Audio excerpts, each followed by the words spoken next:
Hi, welcome to the first podcast of Arc Veda, a podcast that will delve into the creative world of art, architecture, and interior design. I am your host Anashriya, and I'll be hosting the podcast with you. Let's explore this world of amazing artistry together, and I hope you enjoy this podcast as much as I do. Our first episode is set in the calm and serene Sudarshan Art and Craft Village, which is set in the heart of Bhubaneswar city. The moment you enter this place, it feels like you're away from the hustle and bustle of the city and you're taken into a world of serenity and calmness. In this episode, we'll talk to the artist behind this place and we'll explore his work. His journey is a testament of unwavering passion and exceptional skill. उन्हें काफ़ी awards मिले हैं, out of which Padma Shri and Padma Vibhushan are a few. आइए उनसे बात करते हैं.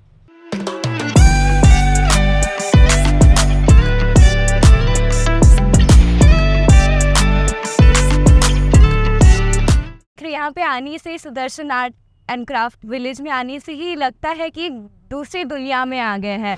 9 साल से शुरू किया पिताजी मरने के बाद.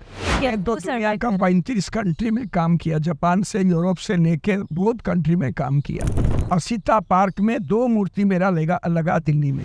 परंतु हमारा काम को देख करके मोदी जी बार बार बोलते हैं उड़ीसा का कारीगरी, मूर्ति को हाथी और घोड़ा गाड़ी ऐसा सब में कोणार्क तक ले जाते थे. तो कोणार्क में भी बहुत खराब काम हुआ. एक परिवार में एक कलाकार होना चाहिए, कारण ये पत्थर दुनिया में कोई कंट्री में नहीं है, कोई देश में नहीं है, सिर्फ उड़ीसा में है. हाँ. कोई बड़ा कारीगर नहीं है. तो माइथोलॉजी जो है उनको समझने के लिए किसका पास समय है. वैसे जब हम लोग देखते हैं वो गणेश जी का मूर्ति, वहाँ पे सांप एक है, तो वो यहाँ पे ही ऐसे रहता है, बिकॉज मैंने कभी वैसे देखा नहीं. भगवान शिव ने एक सांप दे दिया कि उनका पेट को टाइट करके रखो, चलने में बहुत मुश्किल होता. बेल्ट है आजकल का. सर, आपका हमारे पॉडकास्ट में स्वागत है. नमस्ते आपको. जय जगन्नाथ. जय जगन्नाथ सर. तो हम स्टार्ट करते हैं एकदम शुरुआत से. जी. आपका ये कार्विंग इंडस्ट्री में कैसे, कहाँ से स्टार्ट हुआ था? What sparked your journey? ये तो कोई इंडस्ट्री का जो शब्द है ना, इसी में नहीं है. ये गुरुकुल है जो कि स्थापत्य विद्या, जो स्थापत्य कला है, पहले मुनि ऋषि आश्रम में रहा करके उनको वेद से ले करके आज तक वही चलता है. शिल्प विद्या एक अलग है. वो कारीगरी जो है ये उड़ीसा का जो स्थापत्य विद्या है उसमें फाइन से फाइन कारीगरी बनाने के लिए राजा लोग ने कोणार्क मंदिर, पुरी मंदिर, भुवनेश्वर मंदिर बनाया. परंतु ये कारीगर लोग जो थे उसी में हम लोग परिवार भी मिलके एक काम करते आ रहे हैं. ये कोई पढ़ाई ज़्यादा ज़रूरी नहीं है. घर में पिताजी, माताजी, बड़े भाई, गुरु जी से सीख करके काम आगे अभी तक चलता है. मेरा जीवन तो बहुत लंबा समय चला है ये कारीगरी में, परंतु कारीगर ज़्यादा समय तक जिंदा रहता नहीं है. तो मैं बहुत सालों से ये काम 9 साल से शुरू किया पिताजी मरने के बाद. 13 साल में थोड़ा कमाई करने के लिए कारीगरी को उधर सीखना बंद करके तो धीरे धीरे मेरे कारीगर को मैं आगे बढ़ाने के लिए कोशिश किया. मैं पुरी में रहता हूँ, पुरी में रहा करके काम सीखा हूँ. अभी भुवनेश्वर में हूँ. मेरा गुरु कुनिया महाराणा है और भुवनेश्वर महापात्र है. हमारा जो मोहल्ला है वो पूरा कारीगरी बनाने का जगह है. जो लोग पुराने से पुराना कोणार्क मंदिर, पुरी मंदिर वगैरह बनाया था, उनका परिवार के साथ में हम लोग काम किया है. तो अभी तक जो काम अभी आप देख रहे हैं ये कारीगरी बहुत पुराना है. कुछ हम लोग सिर्फ उनको पूंजी करके, उनका पत्थर से खुदाई करके अभी हम लोग परिवार चलाता है. कारीगरी में ये काम जो हो रहा है आज सब लोग कर सकता है, सब कारीगर कर सकता है. परंतु किसी को भाग्य में बड़ा काम मिलेगा, ऐसा अच्छा काम मिलेगा, तब जाके वो करेगा. मेरे को थोड़ा शायद भगवान का इच्छा था, बड़ा बड़ा काम मिला, अच्छा अच्छा काम मिला. कुछ तो गड़बड़ भी हुआ है काम में, फिर वो सुधार किया. तो धीरे धीरे ये कारीगरी में आगे कर रहा हूँ, पुरी और भुवनेश्वर दोनों में. इसी में मेरा परिवार का, मेरा बेटा लोग, मेरे बहू लोग, मेरा पोता लोग, मेरा पोती लोग, मेरा बेटी लोग सब मिलके ये कारीगर को आगे करने के लिए जो मदद किया, इसीलिए आप देख रहे हैं सुदर्शन कला केंद्र जो भुवनेश्वर में है और एक पुरी में है, ये दोनों को सब लोग का आंख में आता है। परंतु कारीगर का घर बड़ा नहीं होता है, तो इसीलिए बड़ा काम करना बहुत मुश्किल होता है। छोटा काम करके 2-3 दिन में उनको करके बिक्री करके परिवार चलाता है। मैं भी वही करता था, परंतु सब आर्ट लवर का जो है उनका प्रेरणा से, उनका मदद से मैं बड़ा काम शुरू किया। अभी जो बड़े कारीगर से मैंने काम सीखा, उनका बच्चा लोग मेरे पास शिष्य हो करके भारत का नेशनल अवार्ड भी मिला, पद्म अवार्ड भी मिला, शिल्पगुरु अवार्ड भी मिला, बहुत कुछ मिला है। तो ये कारीगरी को कब तक हम आगे कर सकते हैं? अभी तो 15 साल से पत्थर बंद हो गया, तो सब कारीगर लोग स्वामीनारायण मंदिर चला गया, उदयपुर चला गया, सब आंध्र प्रदेश चला गया, सब जगह चला गया।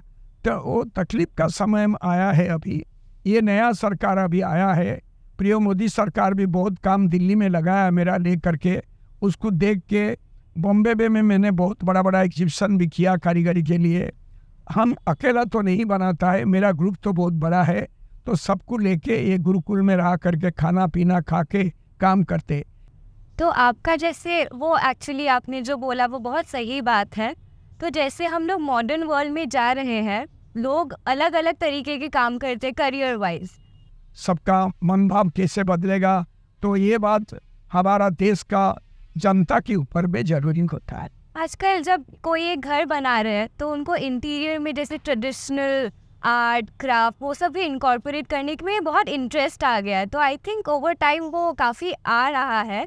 तो आपके हिसाब से एक आर्किटेक्ट या फिर एक इंटीरियर डिज़ाइनर एक स्कल्प्टर के साथ कैसे एक साथ काम कर सकते हैं? काम तो कर सकते हैं। कारीगर सब अपना शिष्य को भी अपना भाई सोचते हैं, अपना बच्चों को भी अपना हुनरदार करके सोचते हैं। आगे वही कारीगरी चलाएगा, शिष्य भी चलाएगा। तो ये कारीगरी संभव होगा जब जो बनाने वाले, जो आर्किटेक्ट और जो कारीगर, जो स्थापत्य कारीगर, तीनों का मन एक ही होगा, तब जाके होगा। राजा ने काम करने के लिए मुख्य स्थपति को दिया था, उसी में जनसाधारण का भी मदद भी था। जो उनका काम के लिए जमीन देने वाले व जो जगह में होगा वो सारवासी भी उनको खाना पीना भी खिलाते थे। तो अभी जैसे टाइम चेंज हो रहा है, टेक्नोलॉजी बहुत आ गया है, तो उसमें ट्रेडिशनल आपका जो कार्विंग मेथड्स है वो कैसे सरवाइव करेगा, या एक ट्रेडिशनल कार्विंग मेथड और जो मशीन से बनता है उसमें क्या डिफरेंस, मतलब ऑब्वियसली वो बहुत ज़्यादा डिफरेंस होता है, आपने जैसे मेंशन किया था उसका डिटेलिंग वो सब, तो आप थोड़ा उसमें इलाबोरेट कीजिए ना। मतलब ये तो दुनिया का 35 कंट्री में काम किया, जापान से यूरोप से लेके बहुत कंट्री में काम किया। तो काम के अंदर में आप देखेंगे उड़ीसा में भी है, भारतवर्ष में भी है। अभी भी जो असीता पार्क में 2 मूर्ति मेरा लगा दिल्ली में, जमुना पार्क जिसको बोलते हैं दिल्ली में, आप जाके देखेंगे, इसका फोटो भी बेटा दे देगा। हाँ। तो मोदी साहब ने, तो उन्होंने कला का गारिमा जानते हैं, क्योंकि गुजरात एक कारीगरी का बहुत प्रधान स्थान था। अभी गुजरात में कोई भी कारीगर नहीं है, तो इसलिए सोमपुरा लोग जाते हैं काम के लिए। तो उन्होंने बोला दिल्ली सुंदर होना चाहिए कारीगरी में, तो उन्होंने G20 में जो काम लगाया, अभी देखो कितना 100 मूर्ति तो मेरा भी लगा है। तो सब जगह से लगा, सब प्रदेश से लगा। परंतु हमारा काम को देख करके मोदी जी बार बार बोलते हैं उड़ीसा का कारीगरी, उड़ीसा का जो साड़ी, उड़ीसा का जो बांध कला, वो सबसे उत्कृष्ट कला है। तो वो जब हमारा देश का प्रिय प्रधानमंत्री जब इसको बोलते हैं, तो ये कारीगरी अभी भी एक कोणार्क बनाने के लिए बोला। इधर पत्थर का 15 साल से बंद है, हाँ मना किया, और ये भी कारीगर भी ज़्यादा नहीं है, सब चला गया। ये तो 12-13 साल लगेगा ये कोणार्क मंदिर बनाने के लिए, एक छोटा सा पार्ट 20 फीट का। तो कैसे जल्दी होगा, तो उन्होंने सौंपा DDA को, उड़ीसा नहीं दिल्ली डेवलपमेंट कॉर्पोरेशन को सौंपा। वहाँ जो उड़िया भी है, पंडा बाबू बहुत जानकारी आदमी है, उन्होंने मेरे को बुलाया, बहुत कारीगर को बुलाया, सब लोग मना किया, नहीं कोणार्क हम नहीं कर सकते और 15 से 20 साल लगेगा। मैंने तो बोला मेरे को 10 साल दीजिए, इतना करोड़ों रुपये देंगे तो मैं भी बना दूंगा। कह रहे मैं ये मूर्ति और पत्थर भी उड़ीसा सरकार देना चाहिए। तो उन्होंने बोला नहीं, इतना लंबा समय में नहीं होगा, अभी तो 1-1.5 साल में ख़त्म होने वाला और 6-7 महीना रहा, उन्हीं में क्या कर सकते हैं। मैं बोला कि ये एक फाइबर ग्लास में बनाइए। अभी जो नया फाइबर ग्लास का काम, पत्थर नहीं मिलने से हम लोग कारीगर लोग मट्टी में बना के प्लास्टर से उनका डिटो निकाल के फाइबर ग्लास में हम लोग बनाता है। तो कितना साल लगेगा? हम 1 साल नहीं 8 महीना में बनाओ। तो 8 महीना में भी बना। आप जब अभी तो काम ट्रक में लोड होता है, सब तो चला गया काम। आप जाके भारत वंदना पार्क देखिए, हर प्रदेश का काम लगा है, हर स्टेट का। परंतु हम लोग का काम देखने के बाद आप देखेंगे, हम आज भी बोल देता, हम तो अकेला नहीं बनाया, हम 25-30 कारीगर हमारा जो गुरुकुल में मिलके बनाया। तो वो देखने में एकदम पत्थर की माफिक, 100 साल से ज़्यादा भी जाएगा। पत्थर 1900 साल जाता, तो वो मूर्ति नंबर 1 में आएगा, ये मेरा पक्का है। क्योंकि सब लोग उनको देख करके, उधर का गवर्नर साहब, उधर का VC और हमारा प्राइम मिनिस्टर साहब और जो हमारा मंत्री अभी है, उधर पहले पीयूष गोयल थे, अभी तो हस्तकला और हस्ततंत्र का मंत्री अलग है। उन्होंने बोला नहीं, साहू जी का काम बहुत सुंदर है। हाँ। अभी भारत समृद्ध भारत है। अभी धीरे धीरे हमारा इकोनॉमिक्स भी बहुत बढ़ गया, हमारा देश भी बहुत उन्नत में जा रहे हैं। हर प्रांत में बीजेपी सरकार ने बहुत कुछ कला भास्कर्य सबको भी बचा के रखने के लिए कोशिश जारी है। तो उड़ीसा में भी ये कारीगर को बचाने के लिए भारत सरकार का प्रयास होना चाहिए और उड़ीसा सरकार का भी प्रयास होना चाहिए। फिर ये दौड़ेगा, वो चलेगा नहीं, दौड़ेगा आगे। तो आर्किटेक्ट तो जरूर आएगा, क्योंकि हमारा पास मधु है, तो हमारा पास फूल है, हमारा पास फूल से मधुमक्खी चूस करके भंडार में भर के रखेगा। तो जैसे हमारा पुराना हजारों साल पहले शिल्पी लोग बनाया था, अभी भी वो दोबारा भी हो सकता है। परंतु अभी ये बहुत संकट का परिस्थिति है। इस संकट को उभारने के लिए सबका सहायता चाहिए। कम से कम भारत का हर जनता को इसके बारे में सोचना चाहिए। और टेक्नोलॉजी में भी क्रिएटिविटी जो चीज़ है ना, वो तो जो कलाकार है उनमें ही रहेगा, तो उनसे ही पास ऑन होगा। तो टेक्नोलॉजी हेल्प कर सकता है to a certain extent, but वो एक्चुअली रिप्लेस नहीं कर सकता। अभी टेक्नोलॉजी बहुत आगे हो गया, आगे से। अभी 100 टन पत्थर को उठाने के लिए मशीन भी है, हेलीकॉप्टर भी उठा के रखेगा। उस जमाने में 6 महीना लगता था कोणार्क का पत्थर ऊपर जाने के लिए, उसको खींच करके। हाँ। अभी कारीगरी को बनाने के लिए कंप्यूटर भी आ गया। हाँ। फोटोग्राफिक भी आ गया। यहाँ बैठ के दुनिया का कौन कारीगरी आप बनाएगा, सब हमारा सामने भी आएगा उसका। तो कारीगर तो उनको जाके देख के आके बनाता था, अभी तो सामने आए तो और अच्छा से बनेगा। हाँ। अब हम यहाँ पे देख रहे हैं, यहाँ पे आने से Sudarshan art and craft village में आने से ही लगता है कि दूसरी दुनिया में आ गए हैं। सिटी में जो कांस्टेंट भीड़, लोग, वो सब है। जब हम लोग अंदर, it's in the heart of the city, but जब हम लोग अंदर आते, it's a different world all together. You have your sculptures all over the premises. तो आपका स्टाइल के बारे में हमें जानना है। हम जो देख रहे हैं, हमारा स्टाइल है, पुरी भी जाइए, भुवनेश्वर जाइए, जमी बहुत बड़ा है। इनमें हम लोग 85% पेड़ लगा के रखते हैं। ओके। क्योंकि पहले का जमाना में जब मूर्ति बनता था, उधर जंगल का अंदर में कारीगर बैठ के मूर्ति बनाता था। उधर से सगड़ गाड़ी, बैल और दूसरा कुछ साधन से मूर्ति को हाथी और घोड़ा गाड़ी ऐसा सब में कोणार्क तक ले जाते थे। पर मूर्ति बनाना जंगल के अंदर में था, क्योंकि चिड़िया का आवाज, फूल का सुगंध, हाँ। पवन हवा, उधर सब कुछ सुंदर जगह में मूर्ति बनाने से एकाग्रता आता है। हाँ। तो जो एकाग्रता जो चीज है, वो भगवान ने ध्यान से मुनि ऋषियों को दिया था। तो मुनि ऋषियों का आश्रम में भगवान रामचंद्र भी पढ़ाया किया था, पंचपांडव भी पढ़ाया किया था, द्रोण गुरु ने भी उसको अपनाया था, एकलव्य ने गुरु बिना भी अपना काम जंगल में रह करके भी सीख सका था। तो ये प्रकृति हम लोग को सिखाता है। तो फूल का कैसे खिलता है, तो हम कोणार्क में फूल कब बनाएगा, तो नेचुरल उधर दिखता था, तो फूल पत्ता बनाने में उनको कोई असुविधा नहीं होता। जंगल में जानवर दिखता था, घोड़ा दिखता था, हाथी दिखता था, तो वो जगह में क्या होता था, वो दिमाग में उनका मस्तिष्क में रह जाता था। तो उनका पूरा चरित्र उनमें निकालता था। परिवार के पास जाता था, परिवार में कैसे सास और बहू का कैसे चलता है, परिवार के छोटे बच्चों बड़े को कैसे सम्मान करता है, बड़ा वाला कैसे बच्चों को आदर प्रेम करता है, ये सब परिवार का कला है। ये परिवार से उद्धृत होकर कोणार्क में इसीलिए बनाया गया इतना मंदिर उड़ीसा में। ये जीवन का जन्म से लेकर मृत्यु तक उसका अंदर में सब है। तो ये काम सिर्फ एक कारीगर का पास है, कितना करोड़ों उसका अंदर में भगवान ने भरा के रखा है। काली का चेहरा अलग है, यहाँ देखिए, राधा कृष्ण का चेहरा अलग है, राम का चेहरा अलग है, दुर्गा का चेहरा अलग है, हनुमान का चेहरा अलग है।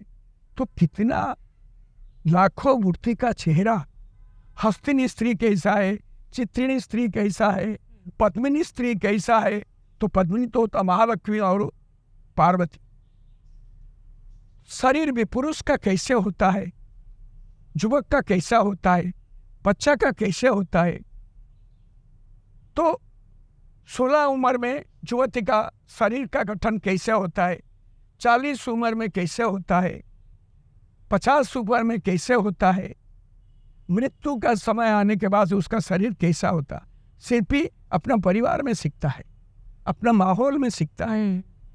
तो ये प्रैक्टिकल अभी भी जो खेती में जाएंगे, हम लोग आलू खाते हैं, आलू कैसे बनता, वो सिर्फ किसका पास है, जो खेती बनाता है वो बिक्री करता है। जो कटा हुआ आलू, जो फेंका हुआ आलू, उसी को घर में खाता है। अच्छा वाला तो खरीद करके बिक्री करता है।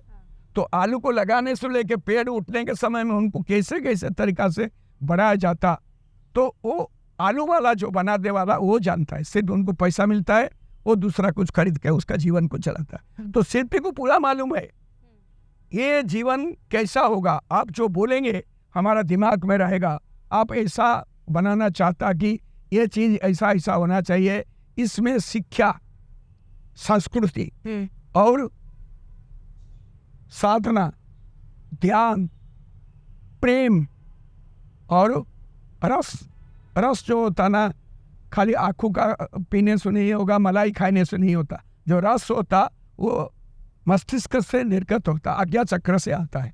तो आज्ञा चक्र को हम लोग सब समय में आपका बात सुन करके उसको अंदर में रखा जाता है। तो आप कुछ लिख करके नहीं रख करके भी आपका जो बताया हुआ चीज़ हम बनाने के बाद हाँ ये तो ठीक हो गया, हम जो सोचा था परंतु एक्सप्लेन नहीं कर पाया, परंतु आपने तो ठीक से समझ के किया है।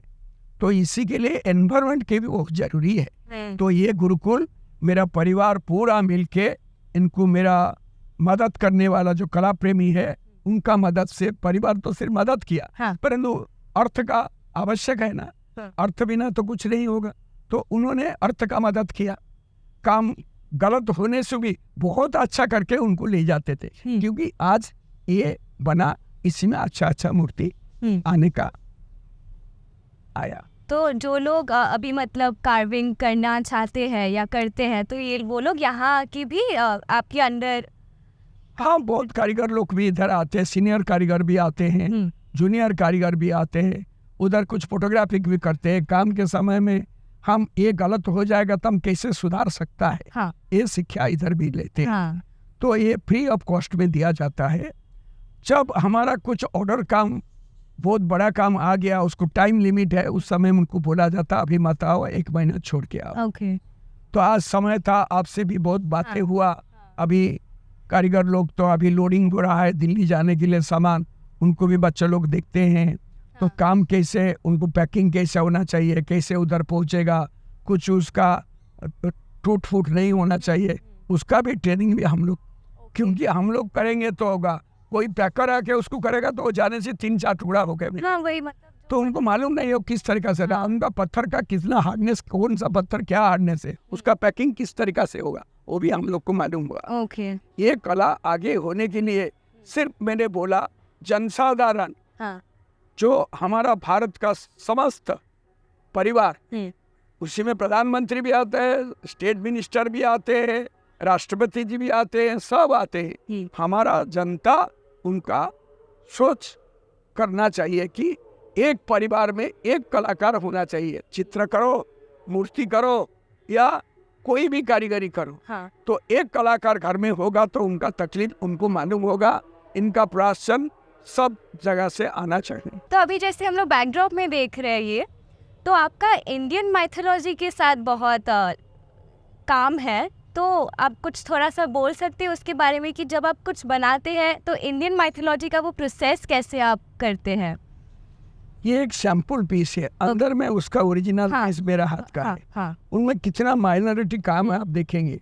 उनको 6 आदमी ने 3 साल में कंप्लीट किया। उसके बाद इससे बड़ा सैंडस्टोन में बनाया, क्योंकि ये उड़ीसा का कोणार्क का कारीगरी करके सबको मालूम होता है।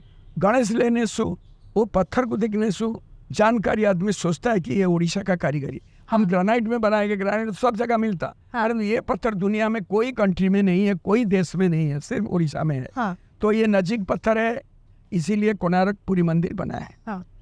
राजा राणा मंदिर वगैरह तो एक दूसरा पत्थर में बना, वो भी सैंडस्टोन है, वाइट है, ऑफ वाइट।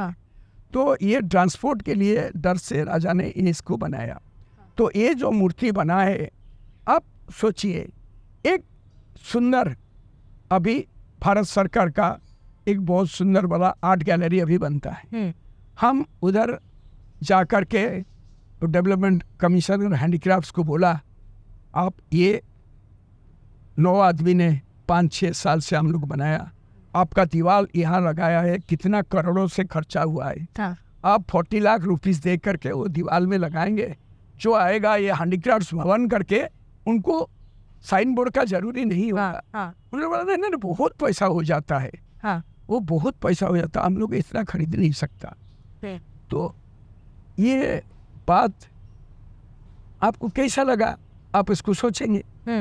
क्योंकि 9 कारीगर 3 साल 3.5 साल में इनको बनाने के बाद उनको हम जाके पूछा, ऐसा जगह में रहेगा तो दुनिया का आदमी देखेगा तो हमारा पास आएगा और उड़ीसा का कारीगरी ऊपर जाएगा। वो तो कौन किया उसमें तो लिखा नहीं होगा, तो खाली बोलेगा ये उड़ीसा से आया। तो ये जो बात को ऑफिसर लोग कितना समझदारी है, कितना समझदारी आप बोलिए। तो इसी में आप ये कारीगर को बचा के कैसे आगे रखेगा, आर्किटेक्ट का साथ कैसे जुड़ के काम करेगा, हम सबका प्रश्न का उत्तर दिया है। नम्रता, विनयता जो है वो कारीगर के पास है। उनको ज्वालामुखी में ले जाएगा, वो भस्म हो जाता है। हाथी का सिर रख करके अजंता एलोरा में देखो, पाँव को दबा दिया, वो कारीगर मर गया। परंतु उनका बादशाह का बात नहीं सुना कि मेरा बीबी का मूर्ति बनाओ। वो बोला मैं नहीं बना सकता। तो लास्ट में बोला तुमको मार देगा हम लोग। तो ठीक है मारो, सिर रख दिया, मर गया। तो उसका बाद कला कहाँ गया, तो इधर ही अजंता में उधर ही रुक गया काम। तो आगरा ताजमहल जिन्होंने बनाया उनको बोला तुम और दोबारा नहीं बनाएंगे। सर मैं कारीगर हूँ, मैंने नहीं बना होगा तो मेरे परिवार कैसे चलेगा आगे, मेरे परिवार तो ही काम करता। अरे मंत्री जी उनका हाथ काट दो, कोई दोबारा नहीं बनाएगा। तो बोला सर थोड़ा बाकी रहा काम ना, ऊपर में मैं एक हथौड़ा खाली इंस्ट्रूमेंट नहीं लेता हूँ, एक हथौड़ा दीजिए, मैं जाके उनको ठीक करके आऊँगा, दुनिया लोग देखेंगे, आपका साथ मेरा नाम भी जुड़ा होगा। ऊपर गया तो चलो अब ये हाथ तो काटेगा ना तुम्हारा, जाओ तुम्हारा आखिरी जो ये हम पूरा किया। तो ऊपर में गया, एक जगह में तक करके मार दिया, अभी तक बूंद बूंद पानी कबर के ऊपर में गिरता है। मालूम है अभी तक कोई भी आर्किटेक्ट, कोई भी इंजीनियर बंद करके दिखा जाएगा, उनको ये विलेज में दे दूंगा। क्या है, कर नहीं किया, क्योंकि उनको मालूम है इसका पॉइंट कहाँ है। ढूंढते रहता है, अभी तक भी वो पानी आता है।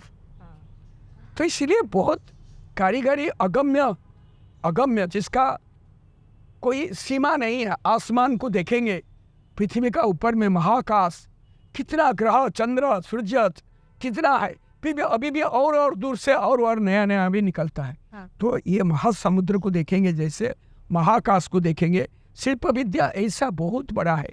हम बड़ा कारीगर नहीं है, सिर्फ एक कारीगर अपना परिवार चलाने के लिए कला का काम करके अपना परिवार का, पूर्वजों का नाम को ले करके सिर्फ चलाते। हम लोग तो अच्छा बात बोल देंगे, इसी में 10 गलती होगा तो नहीं सर सब ठीक है, वो जितना मीठा बात बोल के उसको बिक्री करना हम लोग का काम हो गया अभी। तो अच्छा काम करने के लिए होगा तो कोणार्क में भी बहुत खराब काम हुआ, उनको मिट्टी के अंदर में दफन किया गया। जो ठीक है जजमेंट हुआ कारीगर के अंदर में बिठा करके पार्लियामेंट करके उन्हीं को लगाया गया। अभी खोदो तो बहुत मूर्ति निकलेगा, पूरी मंदिर में भी निकलेगा, राधा रानी मंदिर में निकलेगा। और जहाँ भारतवर्ष में मूर्ति का मंदिर वगैरह हुआ है, कर्नाटका से लेकर जहाँ तक, सब में मूर्ति जो लास्ट अच्छा हुआ वही लगा, दूसरा फेंक दिया गया। ये कारीगरी महासमुद्र के अंदर में हम लोग एक छोटा सा मच्छी है, हम कितना तैर सकता है हम नहीं मालूम। कभी बड़ा वाला मच्छी आएगा, टाइगर क्या बोलता है, वो तो खा लेगा हम लोग। तो इसी माफिक ये कला अभी सब बड़े बड़े शोरूम में बिक्री होता है। तो बड़े बड़े शोरूम जो है वो तो गरीब नहीं है, वो तो कितना लाखों करोड़ों का आदमी लोग ने उनका शॉप बना दिया, उसी में हमारा मूर्ति को लेके बिक्री करता।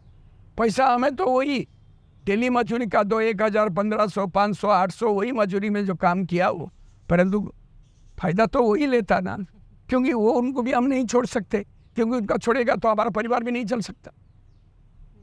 तो इसीलिए उनका उचित भावना, समदर्शी भावापन्न होना चाहिए। एक कारीगर को जितना सम्मान, जितना अर्थ जो एक मिडिल क्लास की माफिक चलने के लिए होना चाहिए, अभी तक नहीं हुआ है। वो होपफुली विद टाइम अच्छा हो जाए। होगा। अभी भारत सरकार ने अभी इसके बारे में एक बहुत बड़ा योजना बनाया है। योजना कार्यकारी करना इतना संभव नहीं है। डिजाइन तो बन जाता, पहले तो कोणार्क बनाने के लिए तो जरूर तार पत्ता में तो उनका डिजाइन वगैरह तो सब तो हुआ है, वास्तुकार ने बनाया, और हमारा सारा कार्य वास्तु के हिसाब से होता है तो बनाया, परंतु बनाने के लिए उसको 1 महीना 2 महीना 3 महीना करेक्शन करके बनाया होगा। मूर्ति बनाने में 12 साल चला गया। तो ऐसी ही ये चीज, तो वो उसको उस समय में इतना अच्छा कारीगर भी नहीं होगा, वो धीरे धीरे बनाते बनाते उनको सीखा, क्योंकि उनका पहले तो इतना मंदिर नहीं था ना, तो सीखेगा कहाँ से। हाँ, कुछ घर का पिलर बनाते थे कारीगर लोग, उसमें कुछ मूर्तियाँ रखते थे, फूल पत्ता रखते थे, वही लोग को लेकर के फिर उसको ट्रेन किया गया। तो कितना बार करने के बाद, कितना साल के बाद कोणार्क का सुंदर मूर्ति आया। हाँ। तो हम लोग पहले तो बनाता था, तो इतना छोटा छोटा मूर्ति बना के मार्केट में 6 आना में 10 आना में बिक्री करता था। तो आज इधर पहुंचा तो कुछ आर्ट लवर का मदद मिला, तो इसीलिए बने। तो सबको नहीं मिलता ना, सबको मिलना चाहिए। जैसे आप कोणार्क मंदिर के बारे में बात कर रहे हैं, तो वैसे माइथोलॉजी में, मतलब how has mythology helped in creating your style, मतलब आपका स्टाइल माइथोलॉजी से कैसे इंस्पायर्ड है? देखिए, सबसे बड़ा बात होता है माइथोलॉजी, पुराना प्राचीन जो ग्रंथ है, शिल्पशास्त्र है, शिल्प चंद्रिका है, बहुत कुछ है। तो उनको पढ़ाने के लिए, पढ़ने के लिए धैर्य होना चाहिए। तो एक छोटा सा उदाहरण, भगवान बुद्ध ने कामना का विनाश से दुख का विनाश, हम कामना करते क्या, हमारा जवान लोग अच्छा सुंदरी बीबी मिलेगा, उनका गले में हीरा का हार होगा, उनका कपड़ा भी सिल्क मखमली होना चाहिए, हमारे घर भी मार्बल भी लगना चाहिए। वो बैठ के सपना से सब करते हैं, लास्ट में नींद टूट जाने के बाद क्या होता, वही है। तो माइथोलॉजी जो है, उनको समझने के लिए किसका पास समय है, समझने के लिए उनको कारीगर को समय कहाँ है। और भगवान बुद्ध ने कामना का विनाश से दुख का विनाश जो किया था, तो कारीगर में बुद्ध को जब बनाया, उनका नम्रता, उनको देखने से लगता कि कोई संत है, कोई कुछ उनके पास भावना है, पीस है उनके पास। ये जो मूर्ति बनाया गया वो तो पहले तो नहीं था, भगवान बुद्ध ने तो मना किया था, परंतु करते करते करते करते कितना कमेंट्स के बाद, कितना आदमी का टोक करने के बाद वो मूर्ति सुंदर से आया। तो ये जो भावना है वो माइथोलॉजी से लिया जाता है। जितना अच्छा करेगा, पहले आप आसन करेंगे, सूर्य आसन करेंगे तो बहुत गलत होगा, क्योंकि वो तो उठना पढ़ना करना बहुत गलत होगा। तो वो तो आजकल तो मास्टर तो मार नहीं सकता, सिर्फ मुंह में ओ गलत हो गया फिर वो दोबारा करो, तो वो 3-4 बार करना, हाथ दर्द हो गया और नहीं करूँगा आज, तो भूल गया, नहीं होता। तो सूर्य आसन करने के लिए ठीक से गुरुजी कैसे करते हैं पहले देखेंगे, तो उनको दिमाग के अंदर में रखेंगे तो करेंगे। प्राणायाम कैसे होता है, मन कहाँ जाता है, गुरुजी से सुनेंगे। प्राणायाम का तो बात अलग है, तो हर कारीगर के पास प्राणायाम का योगा करने का 1-आधा घंटा तो सब डेली होता है। तो माइथोलॉजी जुड़ जाता है उसी में। हम कल क्या करेंगे, प्राणायाम के बाद में ब्रेन क्लियर हो गया, जो कल का मैला था, सब कचरा था, सब निकल गया। तो थोड़ा समय क्लियर होने के बाद फिर याद आया, अरे वो जगह में ये चीज़ है, हम देखने के बाद ये चीज़ को सोच के करेंगे तो ये मूर्ति अच्छा होगा। तो हम लोग जोड़ता है, पर भगवान कुदरत का इच्छा कैसे है, वो हाथ कैसे जाता है, मन उस समय में कैसा है, तो इसी को इसका अंदर में निकलता है। अच्छा, हाँ, वो तो सही बात है कि वो मोमेंट पे वो एक्सप्लेन करना बहुत कठिनाई है। हाँ, एक औरत का सबका आँख तो सेम नहीं है, उसमें है हंस का चाली, मुर्गा का नयन, सिंह का कटी, कटी मतलब ये है कमर पट्टी। तो उसको कैसे देखेंगे, कैसे करेंगे, किस तरीक़ा से करेंगे? हाँ, कारीगर को मालूम होता ना ये नितंब मोटा हो गया ना, ये 16 उम्र का नहीं है। हाँ। ये तो 20-22 माँ बनने के बाद हो गया तो मोटा होता है। उनका आँख कैसे होना चाहिए। हाँ। तो हम लोग साउथ ईस्ट वेस्ट देखता है। आप देखिएगा साउथ के तरफ से सब मृगनयन है, औरत का आँख बहुत सुंदर है, तो उनको कॉपी किया जाता है साउथ का।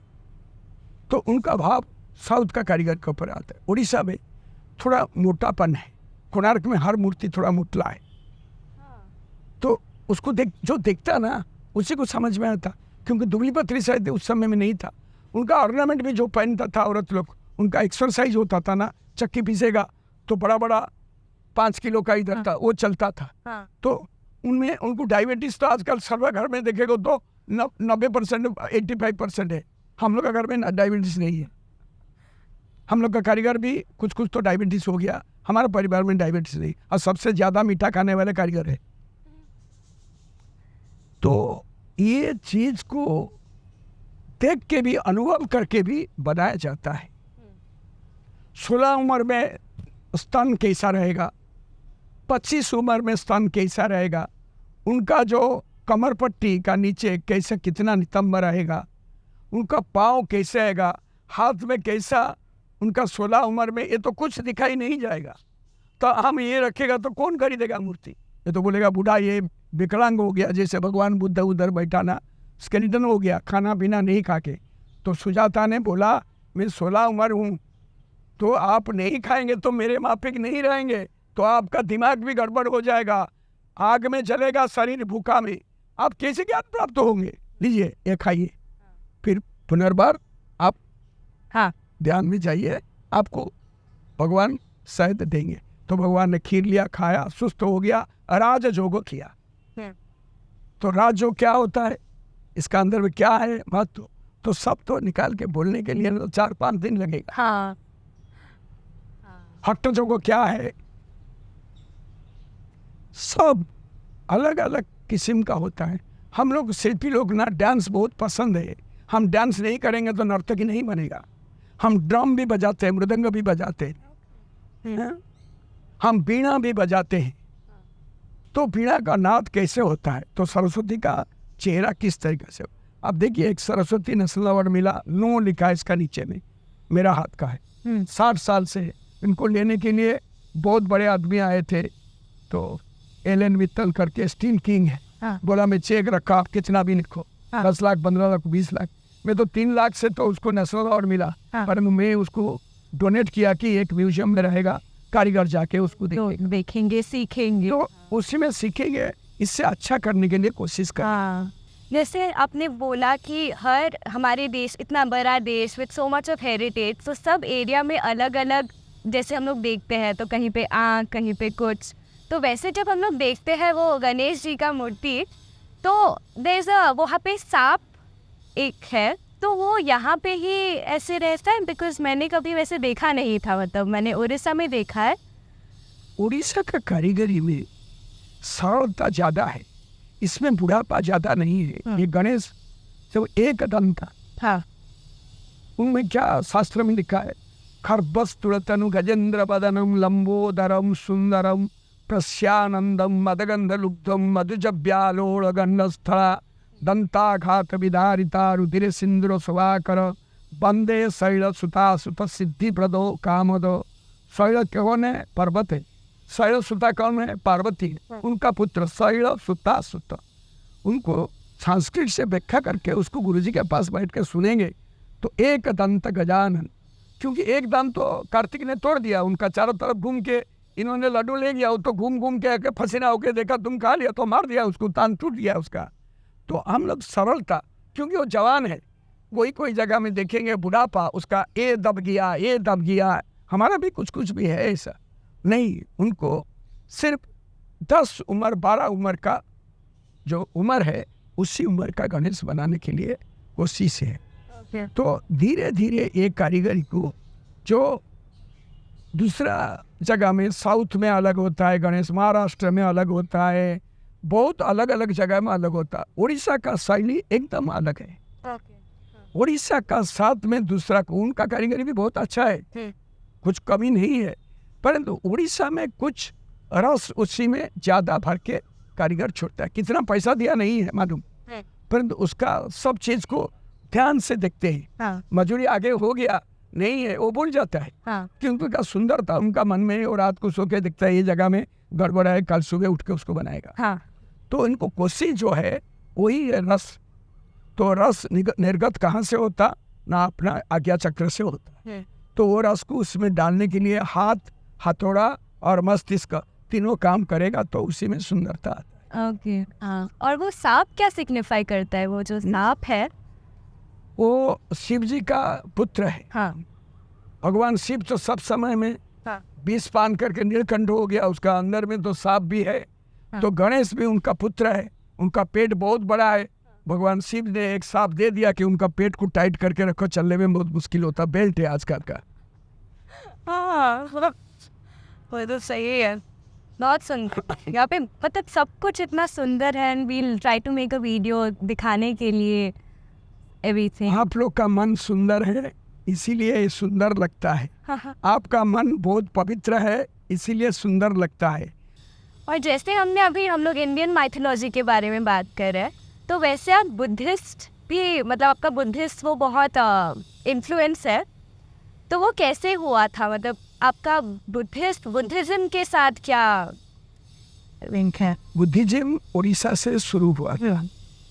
भगवान तो नेपाल में तराई एरिया में जन्म हुए थे, तो उस समय में कपिल वास्तु थे। भगवान बुद्ध ने उस समय भारत में, नेपाल एक ही था, भारतवर्ष था, समग्र अखंड भारत था। तो एक बूढ़ी आदमी आके पूछा मेरा बेटा दे दो मेरे को। आप तो बोला, उन्होंने बोला बुद्धम शरणम गच्छामि। अशोक महाराजा, आप मार के हृदय नहीं ले सकते, जीत नहीं सकते, आप नम्रता से इसको जीत सकते हैं। तो भगवान अपना अस्त्र त्याग किया था, तो कितना नम्रता का बात था। अशोक ने, उनका परिवार, उन्होंने भी सन्यासी हो गया अशोक महाराजा, उनका बेटा को भी सन्यासी बना दिया।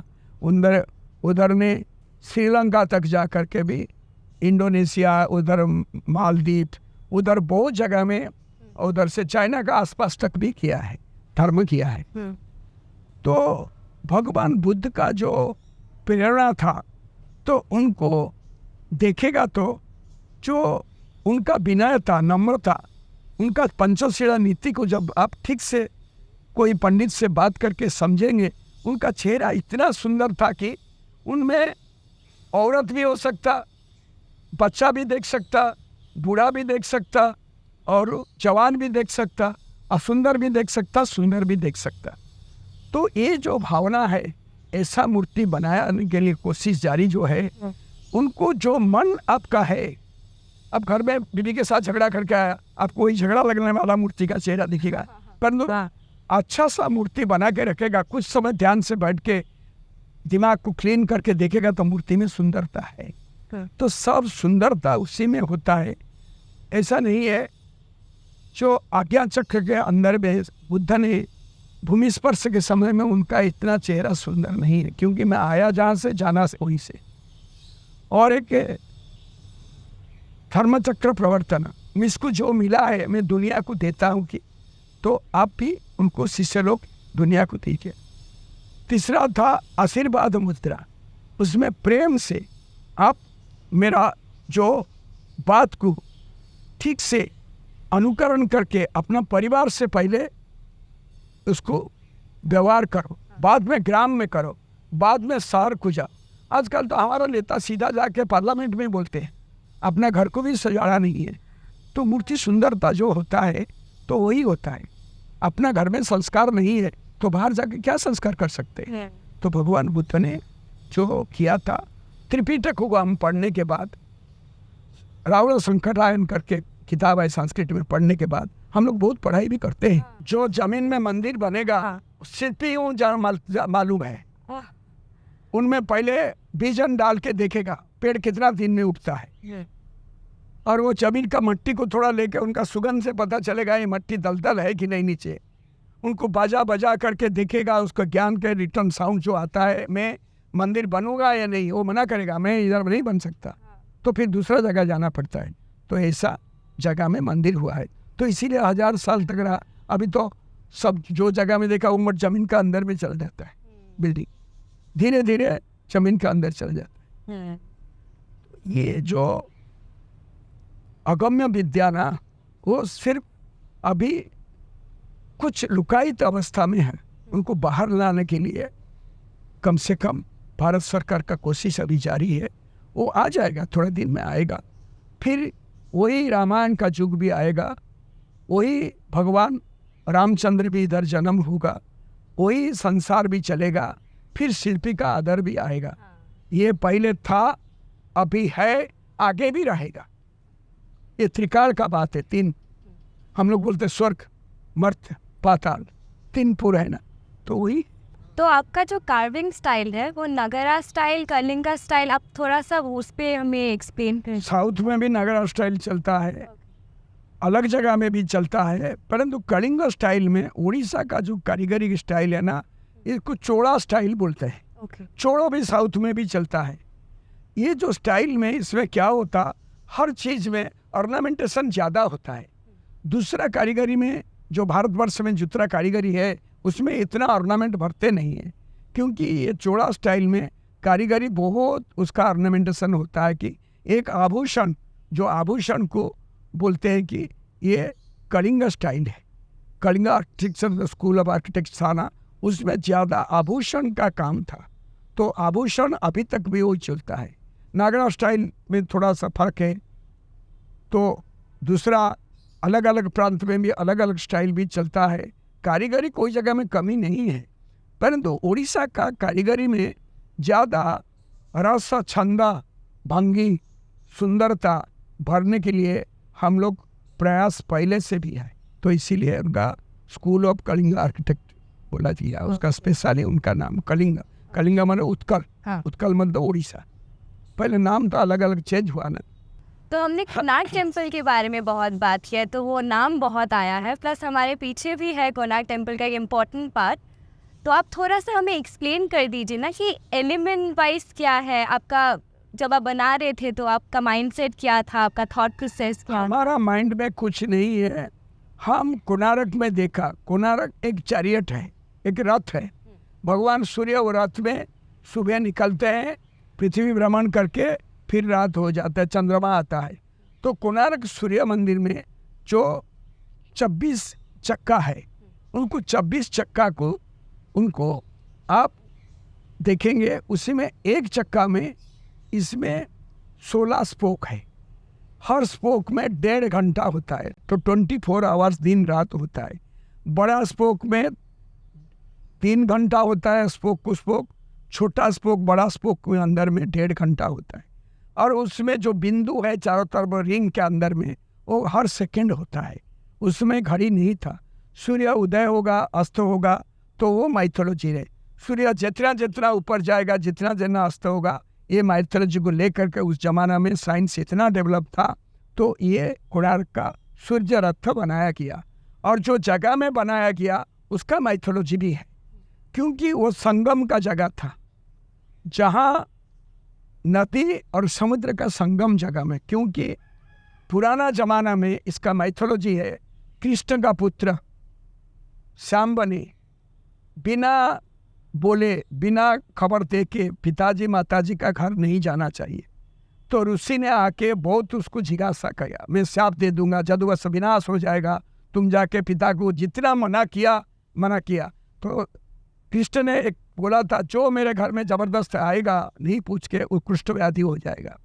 तो उन्होंने बोला जाओ, मैं मरूंगा कुष्ठ व्याधि में तो भी उनका खबर देखो कि जदुवश विनाश हो जाएगा, संसार ये जा। तो वो माइथोलॉजी में जाके पहुंचा तो उनको कुष्ठ रोग हो गया। तो भगवान ने वो सांप को विनाश करने के लिए उन्हें पूछा, चलो तुम अर्क तीर्थ जो है, अर्क तीर्थ सिर्फ अर्क तीर्थ होता है कोणार्क में जाके भगवान सूर्य का पूजा करेंगे, सूर्य आपको वरदान करेंगे तो कुष्ठ व्याधि मुक्त होगा। तो वही स्थान को माइथोलॉजी के हिसाब से सर्वे करके राजा ने मालूम हो कि ये स्थान है। इसका किंवदंती के हिसाब से उधर कोणार्क मंदिर नदी का अंदर में पत्थर डाल के उनको बनाया गया। तो उनका सारा जो हिस्ट्री है उसी में बहुत मूर्ति है, परिवार का मूर्ति भी है, युवती का मूर्ति भी है, अनविजुअल भयंकर जो विराट मूर्ति है, सेक्स फिगर भी है उनका, बहुत पत्र डाली फूल पत्ता, हाथी को पकड़ने का जो तरीका, हिंस्र हाथी कैसे उसको पकड़ा जाता है, सब कुछ एक 24 व्हील में 24 अलग अलग सब्जेक्ट लगा करके किया है। और वो व्हील इसी माफिक रहा कि जैसे सूरज सुबह उदय होगा, शायद आप धीरे धीरे सोचेगा ये कोणार्क धीरे धीरे ऊपर उठ के अपना चलता है, रथ भी चलता है, उसी माफिक लगता। मेन टेम्पल तो टूट गया, अभी नाट्य मंडप है, तो उसी में नाट्य मंडप और मेन मंदिर का 24 व्हील अभी है। और 24 व्हील सब अलग अलग है, उनमें जीवन का पूरा जीवन का जन्म से मृत्यु तक सब उसमें खुदाई किया गया है। और उसी में जीव जगत से लेके भगवान क्या है, देवलोक क्या है, पृथ्वी लोक क्या है, पाताल लोक क्या है, विश्व क्या है, उसी में सब कुछ रखा गया है। हम लोग कितना सोच समझ करके कितना उससे सीख सकता, वो उसी में रखा है। हर आदमी जाता है, इसमें मंदिर को ऐसा माइथोलॉजी में बनाया गया, जो पहले जाएगा अंदर में, पहले देखेगा बहुत बड़ा लायंस है, भयंकर लायंस, वो डर जाएगा, वो आगे जाने का इच्छा करेगा या उधर से वापस आएगा। भगवान ने उनको भी सोच के कारीगर ने किया है। वो माइथोलॉजी की शास्त्र, वो शास्त्र कौन शास्त्र है? वो शिल्पशास्त्र है। तो शिल्पशास्त्र से कहाँ से वेद से उधारा?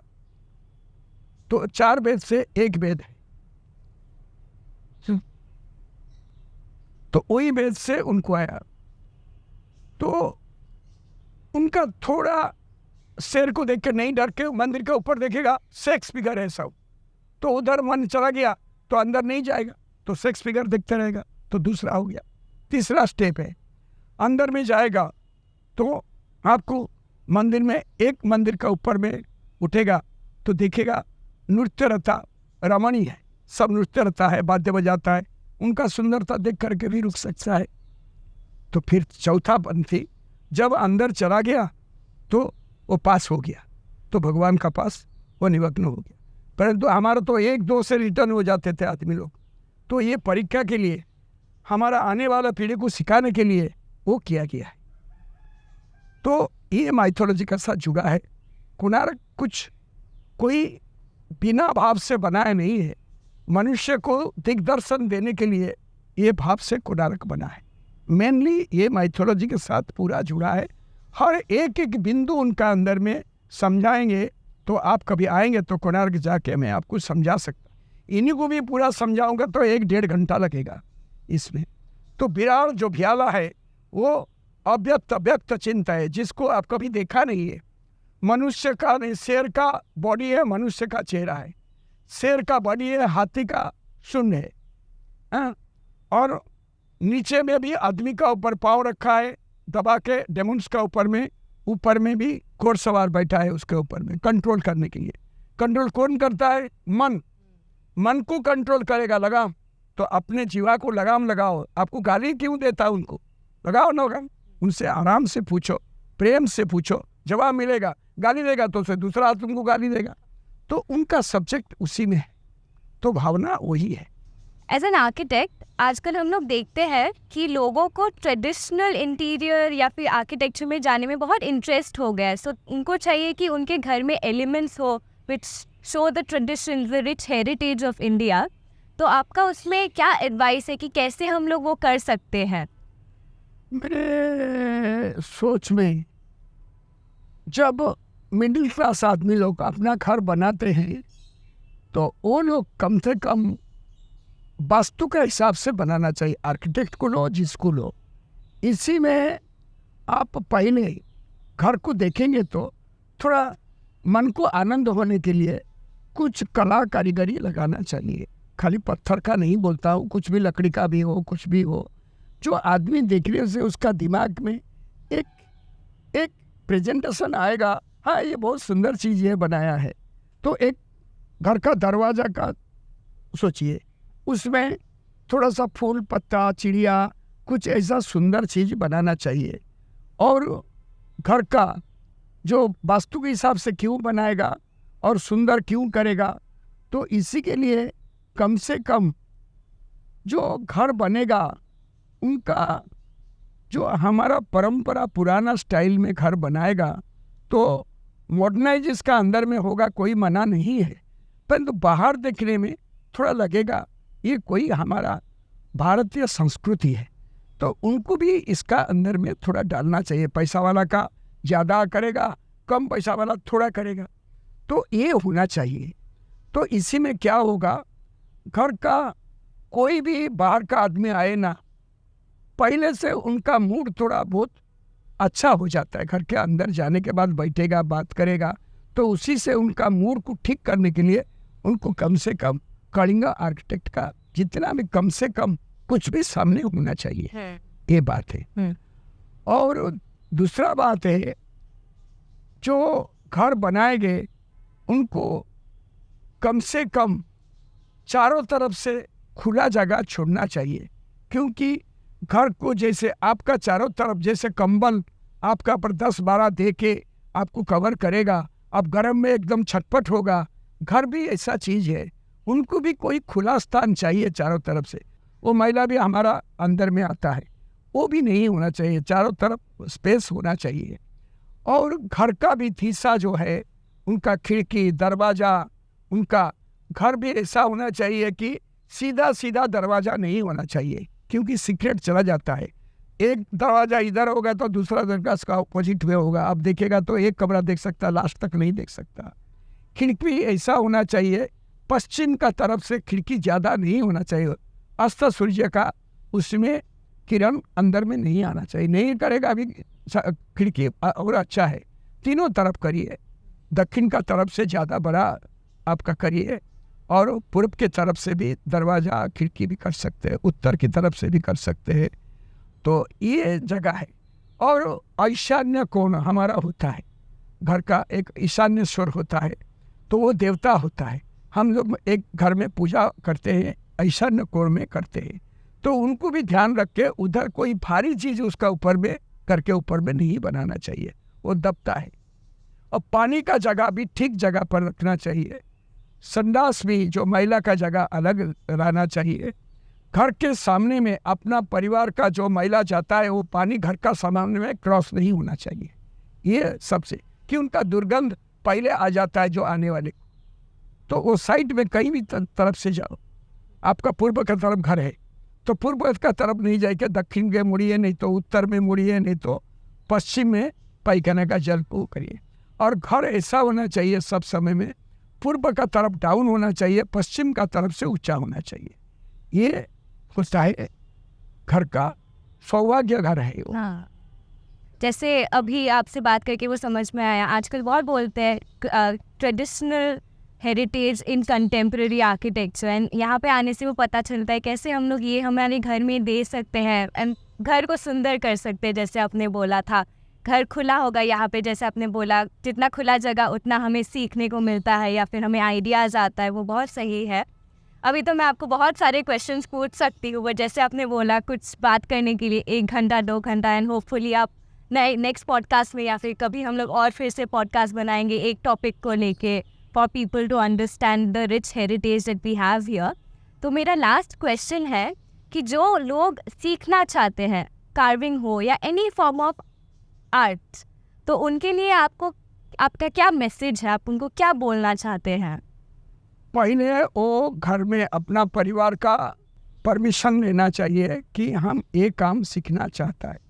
परिवार का परमिशन नहीं मिलने से क्या होगा, सब समय में घर में खिचखिच होगा तो काम नहीं सीख सकता।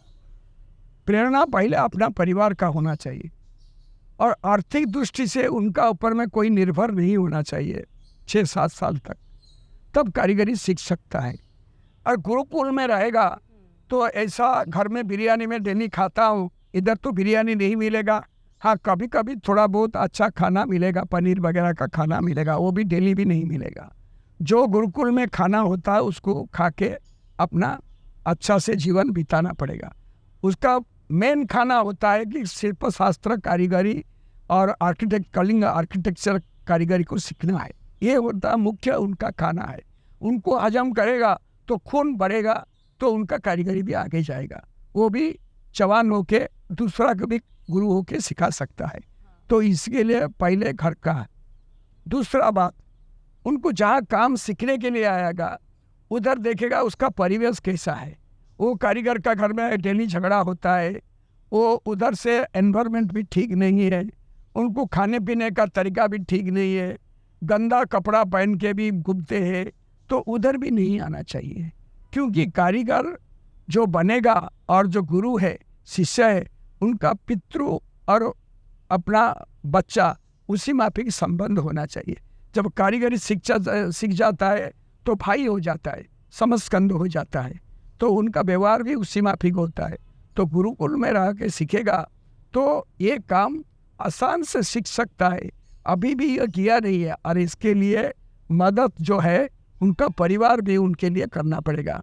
क्योंकि उनको गुरु ज़्यादा उनको खाना देने का ताकत नहीं है, उधर अपना पैसा दे के खिला के बच्चा को काम सिखाएगा। उधर रहने का जगह नहीं है, उनको रहने का जगह भी देगा कोई जगह में, डेली सुबह आएगा शाम को काम सीख के जाएगा। ये सब मदद आजकल सब जगह में होना चाहिए, तब जाके ये कारीगरी को हम आगे ले जा सकता है। और इसी में जो लोग सोचते कि अपना घर थोड़ा सुंदर होना चाहिए, कम से कम पैसा में भी हो सकता, मिडिल क्लास पैसा में भी हो सकता, और बहुत पैसा वाला तो और सुंदर कर सकता है।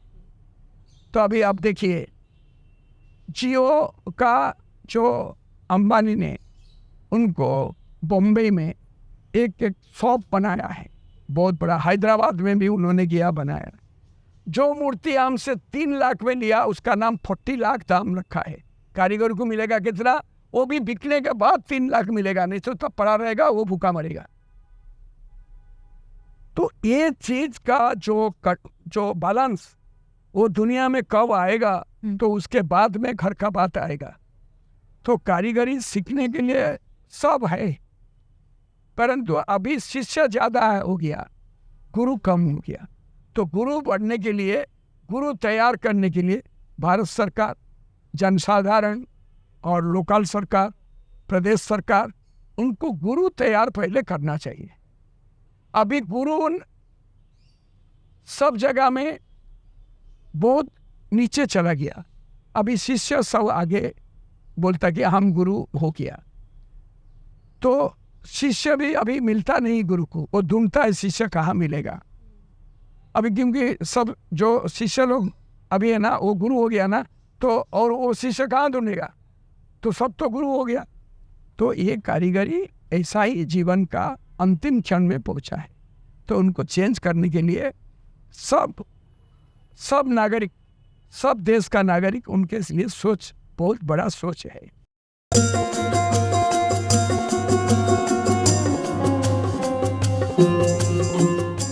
This is Arjuna's chariot from the Mahabharata, a testament of the patience of each craftsman.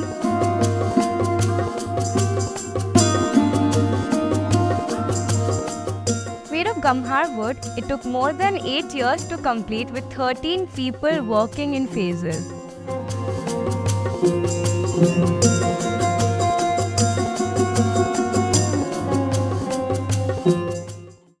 Thank you for watching this episode.